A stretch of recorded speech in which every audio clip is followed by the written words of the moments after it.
आज भगवत गीता के अध्याय दूसरे का 16वां श्लोक है। बोला, असत्य वस्तु की तो सत्ता नहीं है और सत्य का अभाव नहीं है।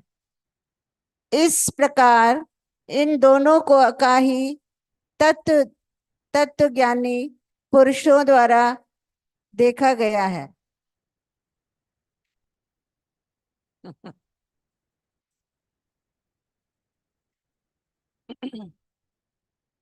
ये वाला श्लोक बहुत ही ज्यादा चलता, क्योंकि सारा ज्ञान इसी के ऊपर ही आधारित है।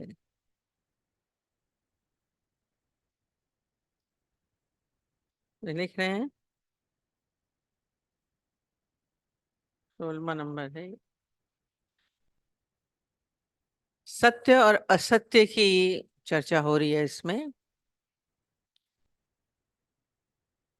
इसमें बोल रहे हैं, असत वस्तु की जो सत्ता नहीं है और सत्य का अभाव नहीं है, इस प्रकार इन दोनों का ही तत्वज्ञानी पुरुषों द्वारा देखा गया है।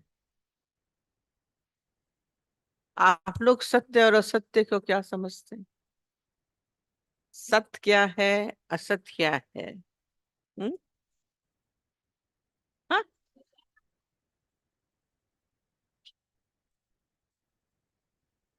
और असत्य क्या है? हाँ? परिवर्तनशील क्या क्या है?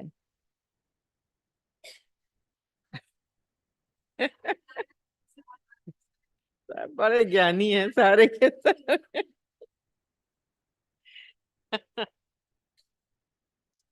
आपको पता है। बहुत अच्छा है। इसमें चलिए हम पढ़ के सुना देते हैं, आप लोग के लिए हम तैयार करके लाए। देखिए इसमें असत्य क्या है। पहला पहला जैसे इसने बताया, इसका अस्तित्व नहीं है। हम्म? थोड़ा सा इसको समझने वाले हैं। आपका अस्तित्व है? आपका अस्तित्व है? आपका अस्तित्व नहीं।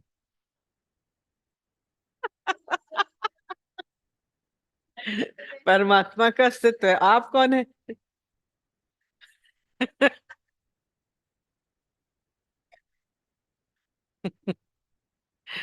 यही तो पहेली है। तो बोल रहे हैं, जिसका अस्तित्व नहीं है, माने जो सत्ताहीन है। दूसरा बोला जो अनुचित है। तीसरा है जो दुष्ट पापी है। जो तमोगुण प्रधान हो। जो मिथ्या तत्व पर आधारित है। जो सत्ता रहित है, सत्ता रहित, ध्यान दीजिएगा, पर वास्तविक साभासता है। झूठ नहीं है, इसीलिए हम बोले झूठ और सच को हम सत्य असत से जोड़ देते हैं। और यहाँ शब्द देखिए कितना है, जो सत्ता रहित है, पर पर वास्तविक सत्ता सा भासता है नहीं। जो नित्य नहीं रहता है। ये सब असत की क्वालिटीज हैं। असत की क्वालिटी इसलिए पहले बता रहे हैं, क्योंकि यदि आपको असत नहीं समझ में आएगा तो सत्य भी नहीं समझ में आएगा।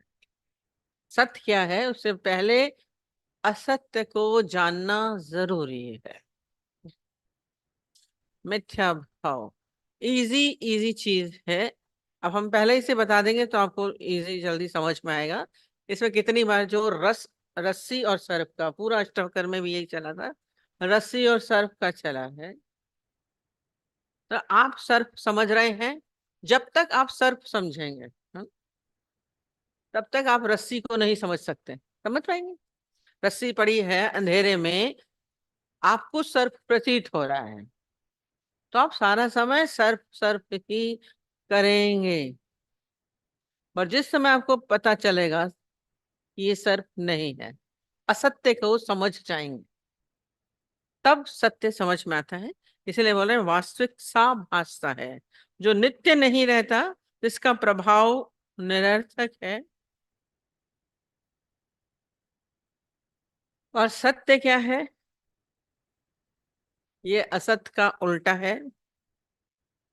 जो विद्यमान है वह सत्य है। जो अभी है सत्य, विद्यमान है, वह सत्य है, वास्तविक सत्य है।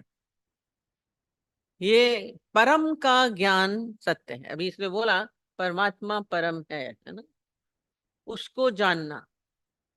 जिसने उसको जाना था, मैंने बोला आप कौन है, उसको जानना सत्य है। जो नित्य श्रेष्ठ और उचित हो, जो नित्य है, जो वास्तविक है, उसको सत्य कहते हैं। सतोगुण प्रधान है। अब इजी लैंग्वेज बता देते हैं। जैसे ये संसार पूरा क्या है, इसको हम क्या बोलते हैं? संसार क्या है? हाँ, संसार क्या है?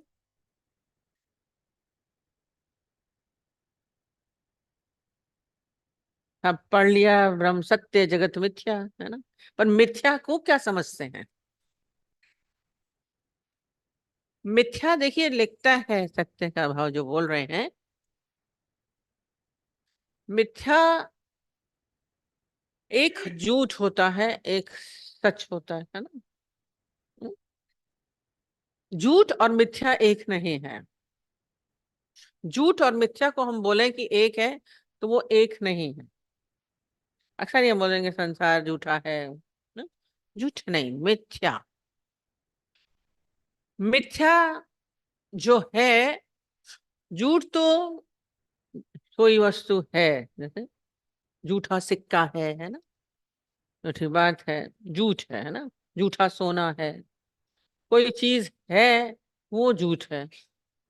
पर मिथ्या जो है वो है ही नहीं। ये जो बोला ना, जिसको है ही नहीं, अभाव, वो कभी है ही नहीं। जैसे झूठ तो है, सिक्का है, पर नहीं है। नहीं का मतलब कि कितनी बार हम बोलते हैं, जो हम जैसे फुलझड़ी जलाते हैं या माचिस की तीली जलाइए और उसको गोल गोल घुमाइए तो सर्कल दिखता है, तो वो सर्कल है नहीं, मिथ्या, है ही नहीं। बड़ा आश्चर्य चीज है ही नहीं। वही रस्सी और सर्प में, जैसे सर्प में सर्प है ही नहीं। रस्सी पड़ी है, रस्सी सर्प नहीं है। सत्य का कभी अभाव नहीं, कभी ऐसा नहीं कि नहीं है। सत्य वो जो परमात्मा है, सत्य जो ईश्वर है, जो तत्व है, जिसको जो भी बोले, उसका कभी भी ऐसा नहीं कि वो नहीं रहेगा। तीनों कालों में मेरा न होता नाश है।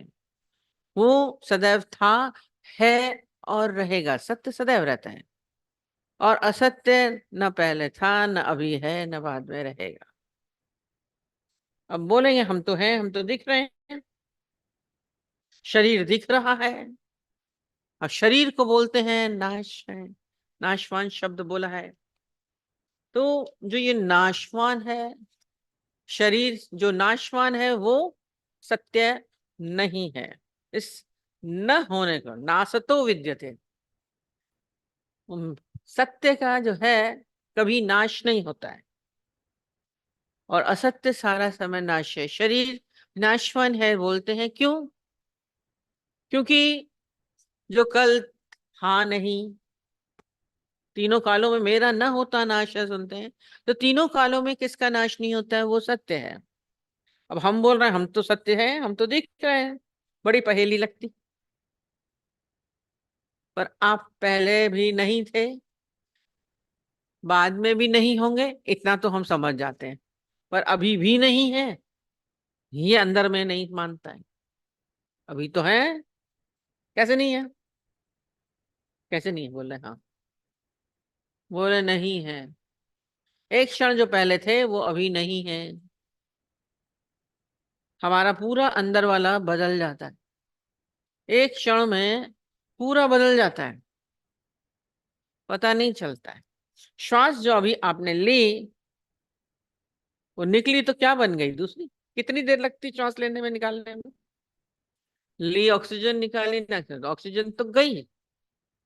आप पूरे अंदर में सारा समय क्षय हो रहा है हमारे शरीर में, इसलिए बाद में खंडहर हो जाता है ना। पूरी सब चीज जितनी भी दिख रहे हैं सब नाशवान है। ये संसार पूरा नाशवान है। जो नाशवान है वो असत्य है, वो असत्य है। इसको भीतर से जानना चाहिए। हम इसको कितना भी बचाने की कोशिश करें, शरीर को बचा सकते हैं? न कोई रहा है न कोई रहेगा, है तेरे जाने की बारी विदेशी, ये देश आजाद होके रहेगा। शरीर नाशवान है, किसी का भी नहीं रहा। राजा रंग सारे भगवान जिसको हम बोलते हैं मानते हैं वो हैं, आज राम है, आज कृष्ण है। शरीर लिया था, शरीर नाशवान है। शरीर असत्य को जो सब पकड़ रहे हैं वो सदैव नाशवान है, वो कभी नहीं रहता है। कहते मेघनाथ ने बहुत तपस्या करी, बहुत तपस्या करी। जब तपस्या फलीभूत हुई तो उसने भगवान से बोला कि मुझे वरदान दीजिए। तो बोला वरदान क्या दे? बोला जिसने 12 वर्ष तक जो सोया ना हो, जिसने अन्न नहीं ग्रहण किया हो, वो मुझे मारे। ऐसा कोई होगा नहीं जिसने नहीं खाया हो, है ना। 12 वर्ष तक कौन ऐसा है जो नहीं सोएगा? जो ऐसा हो वो मुझे मारे। पहले तो उसने बोला कोई मुझे मारे ना, पर भगवान ने बोला ऐसा तो संभव नहीं होगा, मरना तो है ही है, ऐसा तो संभव नहीं है। तो उन्होंने शर्त रख दी थी ऐसे जो कोई मरे, वो जो 12 वर्ष जिसने सोया नहीं हो वो मुझे मार सके, जिसने अन्न न ग्रहण किया हो वो मार सके। बोले ऐसा तो होगा नहीं तो मैं जिंदा रहूंगा। चतुराई करी उसने भगवान के साथ भी। भगवान ने तथास्तु कर दिया। बहुत खुश हो गया था, बहुत खुश हो गया कि अरे अब तो हमें कोई मार ही नहीं पाएगा। ऐसा तो कोई होगा ही नहीं जो 12 खाना, चलो चलो कंदमूल खा लिया, कब भी कर लिया, पर अनाज तो वैसे भी खा ही लेता है कुछ ना कुछ किसी रूप में। और ऐसा तो हो ही नहीं सकता जो सोया ना हो, सबकी तो आ ही जाती है, नींद तो आ ही जाती है। ऐसा कौन होगा? जब ऐसा कोई मिलेगा नहीं तो मैं मरूंगा नहीं। बड़ी प्रसन्नता से जी रहा था। मैंने तो भगवान से वर ले लिया है। बहुत वर्ष तक जिंदा रहा भी। और कथा आती है ना कि मेघनाथ को किसने मारा था? हाँ, सबको बड़ी कथाएं बड़ी अच्छी आती हैं, अरे बाबा रे। रामायण तो बिल्कुल अंदर तक तह में जाए। बहुत अच्छी बात है, चलिए। लक्ष्मण ने मारा था। वो लक्ष्मण के लिए क्या बोलते हैं कि वो जितने दिन वन में रहा राम जी के साथ, 12 वर्ष तक उसने अन्न नहीं ग्रहण किया था, कंदमूल सब खाता रहता था। और उसने पूरी प्रण किया था कि मैं हर समय भगवान राम की सेवा में रहूंगा। तो जब सदैव सेवा में रहने के लिए उसको क्या था, पूरी तत्परता चाहिए थी, तो वो रात को नहीं सोया था। 12 वर्ष तक हो गए थे, उससे ज्यादा हो रहा था, उसने नहीं सोया था। तो 12 वर्ष तो पूरे हो गए थे, उसने पलक नहीं झपकी थी, पलक नहीं झपकी थी। इसीलिए लक्ष्मण को ही कारण बना मेघनाथ के मारने का। हमने तो कथा पढ़ ली पर उसके लिए तप था पूरा। मेघनाथ को मारना इजी नहीं था, इसीलिए रावण ने उनको भेजा था। तो शरीरों का तो आप किसी भी तरीके से बचाने का प्रयत्न करिए, शरीर तो जाएगा ही। नाशते नासतो विद्यते भावो, वो कभी भी नहीं रहता। हम इसको कितना भी बचाने का कोशिश करें कि ये बना रहे, रोज हम बताते हैं कहाँ बना रहता है। बाल्यावस्था युवावस्था में परिवर्तित हो जाती है, वो रूप रंग वो नहीं रहता है। हम जवान बने रहें, हम सुंदर बने रहें, हर व्यक्ति चाहता है भीतर से क्या रहता है, हर व्यक्ति चाहता है कि हम स्वस्थ बने रहें। क्या वो स्वस्थ रहता है? समय के अनुसार प्रकृति है, ये प्रकृति में उतार चढ़ाव होता है। सर्दी गर्मी लग जाएगी, कुछ लग जाएगा, तो ये कभी भी जरूरी नहीं कि स्वस्थ ही बना रहे सदैव। कितना भी इसको संभालिए, कितना भी जाके डॉक्टर्स बीमार नहीं पड़ते हैं, उनके पास तो दवाइयां होती हैं। डॉक्टर बचा लेता है, डॉक्टर क्या बचाएगा? वो अपने को नहीं बचा सकता है। वो सोचे कि वो बूढ़ा बूढ़ा नहीं हो, कितने भी वैद्य दवाइयां कूट कूट के खा लें, क्या जवान बने रहेंगे? कितनी स्किन की बढ़िया बढ़िया आजकल तो खूब निकलते हैं केमिकल्स वाले चीजें, पर क्या स्किन वैसे ही रहती है? वृद्धावस्था आई जाती है। शरीर नाशवान है, परिवर्तनशील है। जो परिवर्तनशील है वो असत्य है, जो अपरिवर्तित है वो सत्य है। सत्य है कि अक्सर ही हम बोलते हैं शरीर परिवर्तित हो रहा है, पर जो मैं भीतर हूं, जो जान रहा है, उसका परिवर्तन नहीं हो रहा, वो सत्य है। उस सत्य को हमें अपने भीतर संभालना है। दोनों के बीच में है। जैसे हम स्वप्न देखते हैं, जिस वक्त देखते हैं उस वक्त कितना सच्चा लगता है, जिसका देखने में बड़ा अच्छा लगता है, और सत्य भी होता है। कितना अजीबोगरीब है, जब हम सपना देखते हैं, सपना तो सत्य नहीं है, पर फिर भी कहीं ना कहीं आभास होता है। तो बीच में बोला ना, सत्य तीनों कालों में है और असत्य तीनों कालों में नहीं है। माने सपना जो पहले था नहीं था, हम जग रहे थे तो नहीं था, नींद में थोड़ी देर रहा, उसमें भी जो देख रहा है वो अलग है, और फिर वो नहीं हो जाता है। पर जो है सत्य, वो पहले भी था, अभी भी है, बाद में भी रहेगा। जो जान रहा है, सपने में भी जो जान रहा है, मैं सपना देख रहा हूं, कितनी जुड़न होती है, ये जुड़न हमारे शरीर के साथ ये जुड़ जाती।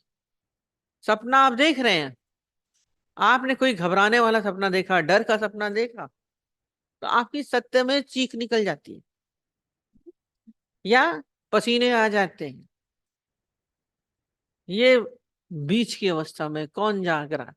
ये जागृति सच तब भी था, वो सत्य तब भी था, सपना नहीं था। सपना मिथ्या है, पर सत्य जो उसको जान रहा है वो तब भी था।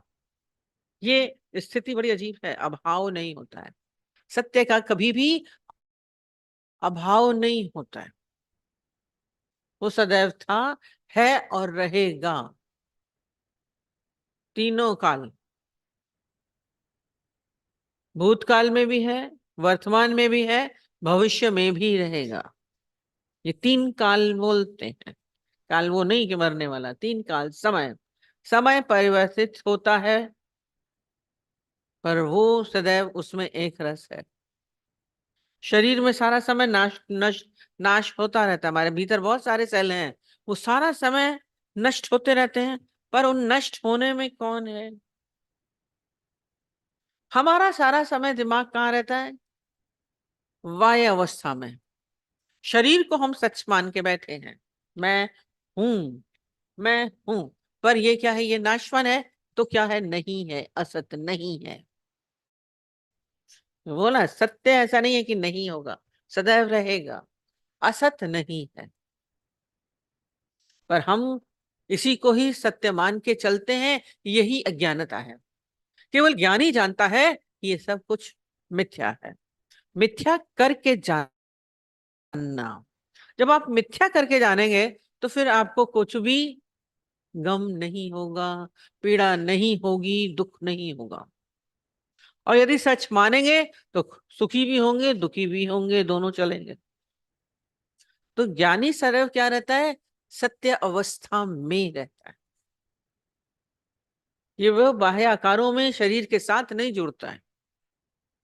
अष्टावक्र की कथा जो सारा समय चलती थी, हमने अभी पूरी पढ़ी थी अष्टावक्र। अष्टावक्र क्या थे? राजा जनक के गुरु थे। और गुरु कैसे बने थे? सबसे पहला जो उनका वृतांत है वो क्या है? बहुत ज्ञानी थे, वहां माँ के पेट से ही उन्होंने, गर्भ से ही उन्होंने ज्ञान सुना था। तो वो उनकी सभा में सारे विद्वानों को बुलाते थे। राजा जनक, राजा जनक का बहुत ज्ञानी थे, और उनको और भी ज्ञान जानने की सारा समय एक लालसा रहती थी। तो सारा सभा उनकी विद्वानों से भरी रहती थी। बड़े बड़े विद्वान उनके पास आते थे, बड़े बड़े ज्ञानी सब आते थे, ज्ञानी जन। तो वहां पे जब उनको पता था, राजा जनक को पता चला था, तो उन्होंने अष्टावक्र मुनि जी को भी बुलाया था। पर अष्टावक्र मुनि की कथा है कि उन्होंने क्या किया था कि उनके पिता भी बहुत ज्ञानी थे। तो किसी, वो जब भी चर्चा होती थी वो गर्भ से ही सुनते आते थे, गर्भ से ही उनको ज्ञान हो गया था। तो किसी समय कुछ विपरीत बोल दिया था पिता ने, तो उन्होंने गर्भ के अंदर से ही उनका खंडन किया था, गर्भ के अंदर ही उनका खंडन किया।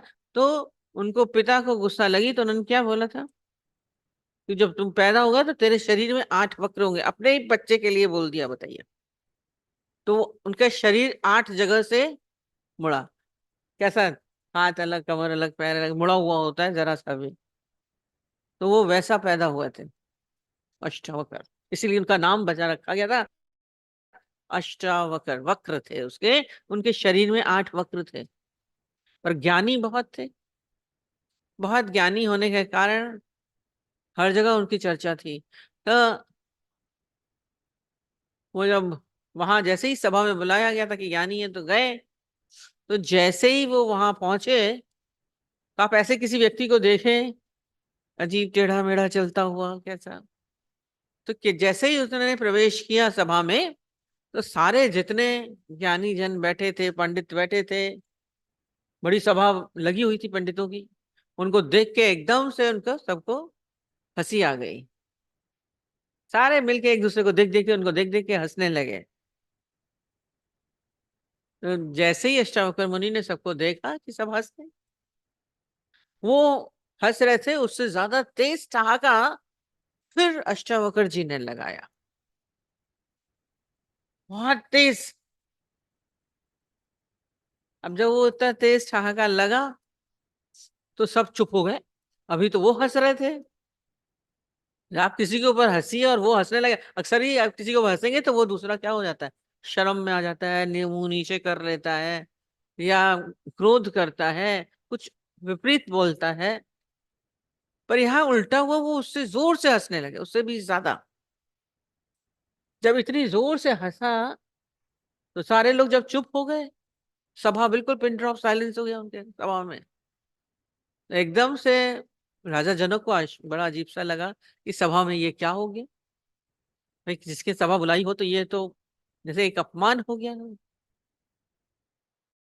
तो बोला, क्षमा कीजिए मुनि जी, हमारे सब लोगों ने आपका अपमान किया, पर हमें लगा आप क्यों हंसे। वो तो हंस रहे थे, बोले ये क्यों हंसे, पूछिए, आप पहले इनसे पूछिए ये क्यों हंसे। तो सबने सीधा सीधा बोला, हमने आपके शरीरों को, आपको शरीर के ऐसे वक्र देखे तो हमारे तो हमें हंसी आ गई थी, आपके चलने से, आपके स्टाइल से, तो हमें हंसी आई। पर राजा जनक बोले, पर आप क्यों हंसे। इनके पास तो कारण था आपके अष्टवक्र देखने का, कारण इससे हंसे हैं। पर आपकी हंसी का कारण क्या था। वो बहुत स्माइल करते हुए बोले, अरे राजा, आपके सारे सभा में आप सोचते हैं ये पंडित बैठे हैं, बड़े ज्ञानी बैठे हैं, इनको बहुत ज्ञान है। बोला, हाँ पंडित है, ज्ञानी तो है ही है।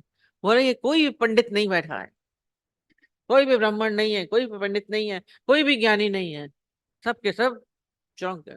बोले, क्या है ये। बोले, आपने अपने सभा में चमारों की सभा बना रखी है, चमारों की सभा बना रखी है। हैरान हो गए सारे के सारे। कितनी इंसल्ट हो कि तेरे ब्राह्मण को किसी को चमार बोल दो, गलत, आपको पकड़ा जाएगा, गलत बोल दिया।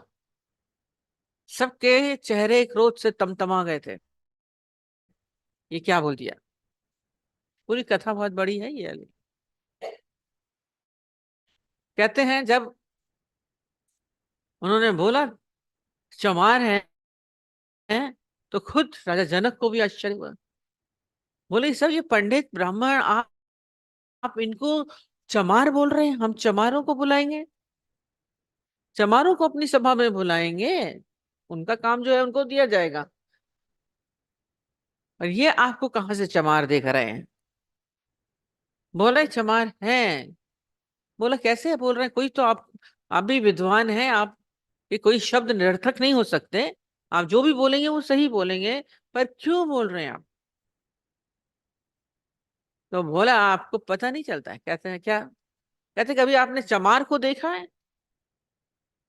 उसकी दृष्टि कहाँ पे होती है? चमड़े पे होती है। उसकी दृष्टि चमड़े पे होती है, क्योंकि वो जूता सिलता है, चमड़ा कैसा है, अच्छा है वो है। कभी जाइए, मोची लोग आपके पैर देखने लगते हैं, क्या पहनने हैं, कभी ध्यान नहीं दिया होगा, हमने ध्यान दिया था। चमारों की दृष्टि कहाँ होती है? चमड़े पे होती है।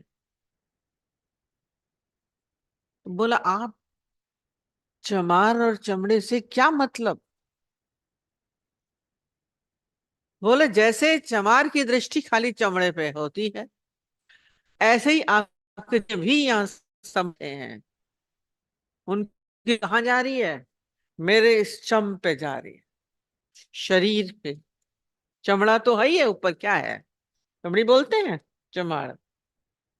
स्किन क्या होती है? चमड़ी। ऊपर से है, खाल तो है ही है, ये चमड़ी तो है। और ये कैसी भी है, टेढ़ी है, सीधी है, क्या है तो, पर ये उसी को ही देख रहे हैं, इसके वक्र जो है वो देख रहे हैं। इससे क्या मतलब, इसका क्या हो? किसी के ऊपर कभी हंसा मत करिए, ये ज्ञानी जनों का लक्षण नहीं होता है। यदि आप किसी के ऊपर हंस रहे हैं तो आप महा के मूर्ख ज्यादा हैं। किसी की कमी को, किसी की गलती को देख के हंसा नहीं करिए। कोई थोड़ा सा गलत बोलता है तो हंसने लगते हैं, कोई गलत चलता है तो हंसने लगते हैं, किसी का व्यवहार कुछ होता है बहुत जल्दी हंसने लगते हैं। ये मूर्खता के लक्षण होते हैं। संभल के आगे से शिक्षा दे रहे हैं। समझदार व्यक्ति कभी किसी के ऊपर हंसता नहीं है, भले कितनी भी वजह लगे, कितना भी गलत हो। क्यों है, कैसा है? काला देख लेंगे तो हंसने लगेंगे, टेढ़ा मेढ़ा देखने लगेंगे तो हंसने लगेंगे, किसी के बोलने में फर्क होता है तो हंसने लगते हैं, कोई गलत बोलता है तो हंसते हैं। नहीं, चमार बना दिए जाओगे। बोला क्या है? कहता इनकी दृष्टि कहाँ है? चम पे है। बोला चमार चम पे क्या मतलब? कहता ये तो खाली आवरण चम तो है ही है, वो मुझे नहीं देख रहे हैं, वो मुझे नहीं देख रहे हैं। बोले आप ही को तो देख रहे हैं, और किसको देख रहे हैं? बोले वो मुझे नहीं देख रहे हैं, चमड़े को देख रहे हैं। ये तो किसी भी आकार में हो सकता है, ये परिवर्तनशील है, विभिन्न विभिन्न रूप में हो सकता है, अलग अलग रूपों में होता है। कुछ अच्छा है, कोई गलत है, कोई खराब है। इसके बाद अलग तीन तरीके देखिए बताए हैं।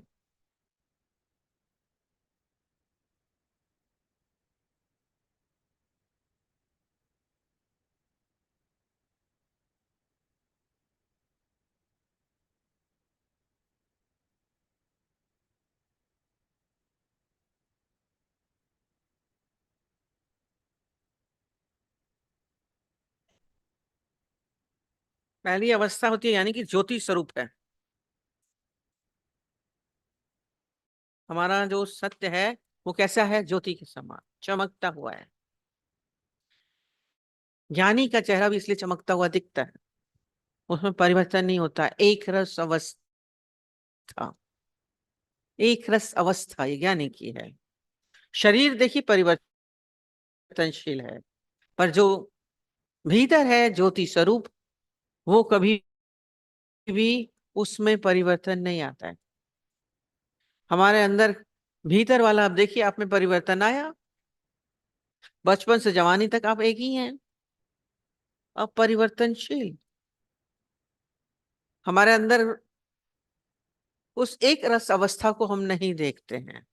ये जो बोला, ये जो पंडित हैं वो इस परिवर्तनशील शरीर को ही देख रहे हैं, भीतर जो मेरे ज्योति स्वरूप मैं हूं, मैं वो सत्य हूं, मैं वो आत्मिक स्वरूप हूं, मैं वो परमात्मिक स्वरूप हूं, ये मुझे नहीं देख रहे हैं। वो मुझे नहीं देख रहा है। केवल इस बात के बाद से उन्होंने क्या किया था, अष्टावक्र को गुरु बनाया था। सही मायने में जो सत्य को समझ सके, जान सके, वो ही ज्ञानी है। सत्य का कभी अभाव नहीं होता। ऐसा कि नहीं होगा, नहीं नहीं शब्द आता है। हम अक्सर ही बताते हैं ना, आत्मा के लक्षण, हस्ती भांति प्रिय बताते हैं। हस्ती मीन्स है, भासता है मतलब प्रतीत होता है, अप्रिय है मतलब वो सदैव एक जैसा रहता है। बाहर संसार में परिवर्तन है, तो इसलिए असत्य है। आपको हर बार परिवर्तन दिखेगा, प्रकृति में, पेड़ पौधों में, सब में देखिए परिवर्तन दिखता है। पेड़ अभी छोटा है, फिर बड़ा है, फिर खत्म हो जाएगा। पर वो भीतर जो सत्य है वो नहीं है। उसमें जो लकड़ी है, अब लकड़ी है, बोलते हैं वो टेढ़ी मेढ़ी कैसी भी है, पर उसके अंदर जो आग है वो एक ही है। आग में परिवर्तन नहीं है, चाहे वो सीधी लकड़ी है चाहे वो टेढ़ी लकड़ी है, दोनों लकड़ी में आग है। शरीर चाहे कैसा भी है, टेढ़ा मेढ़ा है चाहे सीधा है, अच्छा है, सुंदर है, असुंदर है, पर है क्या, उसमें जो शक्ति है वो सदैव थी है, एक सरस्वत अवस्था।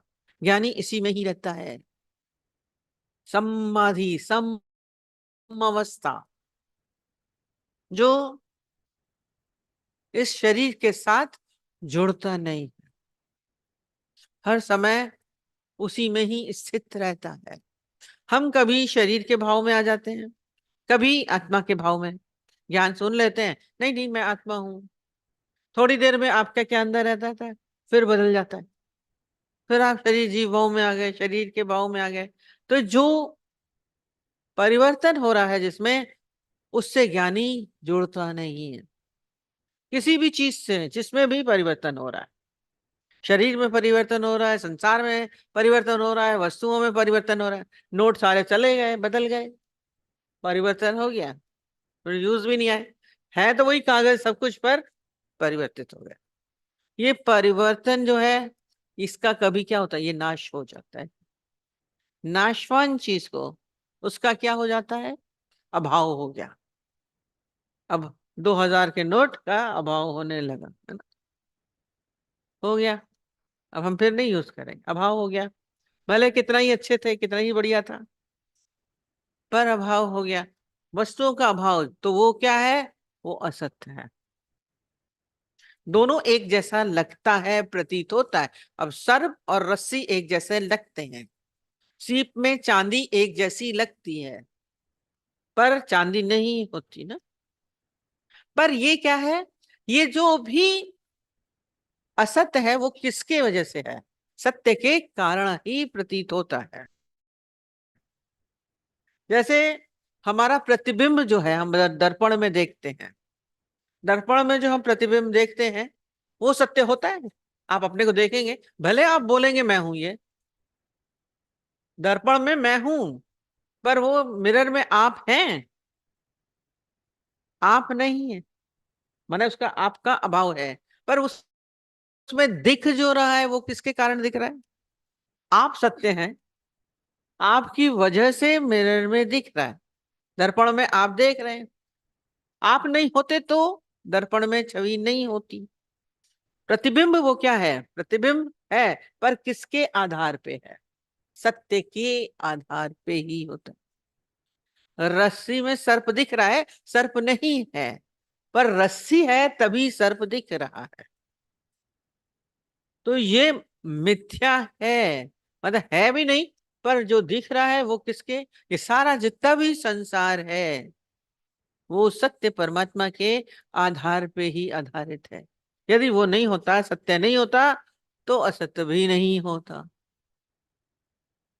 इसीलिए इसको क्या बोलते हैं। अब हम क्या बोलेंगे, मिरर में जो आप देखेंगे आप वही हैं, तो हम सब भी क्या है, हम भी वही हैं, परमात्मा की इच्छा। हम बोलेंगे भगवान नहीं है, कैसे नहीं है तो भगवान की ही छवि। पूछेंगे आज कृष्ण भगवान की छवि मिरर में दिखती है, तो हम बोलेंगे ना वो कृष्ण है, बोलेंगे नहीं है। आधार किसका लिया, सत्य का। तो ये सारा सत्य का कभी भी अभाव नहीं होता है। जो असत्य है वो भी सत्य के ही आधार पर है, तो है। उस असत्य में भी सत्य है। हम बोलेंगे उसको नहीं, नहीं बोल सकते। कभी इसके ऊपर ध्यान देने वाली चीज है। कभी हम बोलेंगे अभाव, हम बोलेंगे उसमें तो अभाव नहीं है, वो तो नहीं है, आप बोल रहे नहीं है, पर उसको अभाव नहीं कहेंगे, आपकी वजह से तो है ना। नहीं होता, रस्सी नहीं होती तो कैसे होता, अभाव नहीं है। तो ये सारा सृष्टि में हम बोलेंगे ना वही है। सत्य का कभी भी अभाव नहीं, असत्य का कभी भाव नहीं। केवल असत्य क्या है, केवल भासता है, होने जैसा दिखता है शब्द। असत माने अनरियल नहीं, हम बोले अनरियल है। रियल अनरियल नहीं है, अलग चीज हो जाती है। जो नहीं है उसे असत भी नहीं कह सकते, उसे कुछ भी कहने का कोई अर्थ है कि नॉन एग्जिस्टेंस। स्वप्न जो नहीं है फिर भी प्रतीत होता है, प्रतीत होता है, ये सब भी संसार भी प्रतीत हो रहा है। अब सत्य और असत्य के बीच में आप सारा समय,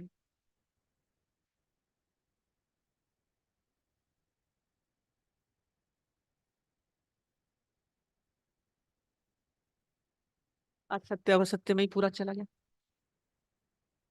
कठिन लगता है ना पूरा, बोरिंग तो नहीं लग रहा,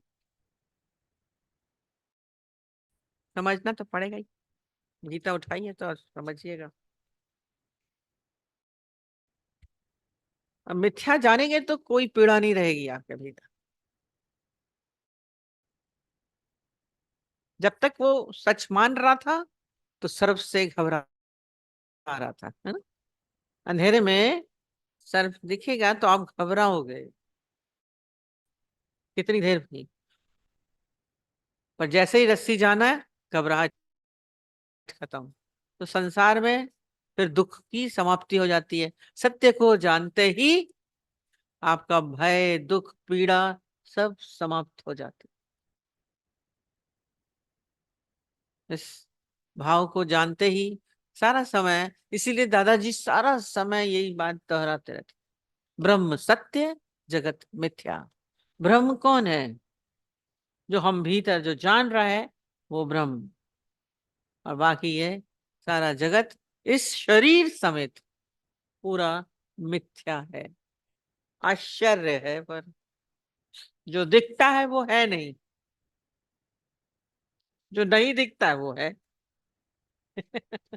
हम देखना ही चाहते हैं हर समय। क्या है, मनुष्य देखना ही चाहता है, और किससे देखना चाहता है, असत्य से देखना चाहता है। शरीर तो असत्य है, कैसे देखेंगे, इसको देखा नहीं जा सके। रूप न रेख न रंग, त्रय गुण ते प्रभु बिन, तिसै बुझाई नानका, जिस होवे मन प्रसन्न। रूप रंग नहीं है, पर सत्य के बिना भी आभास नहीं हो।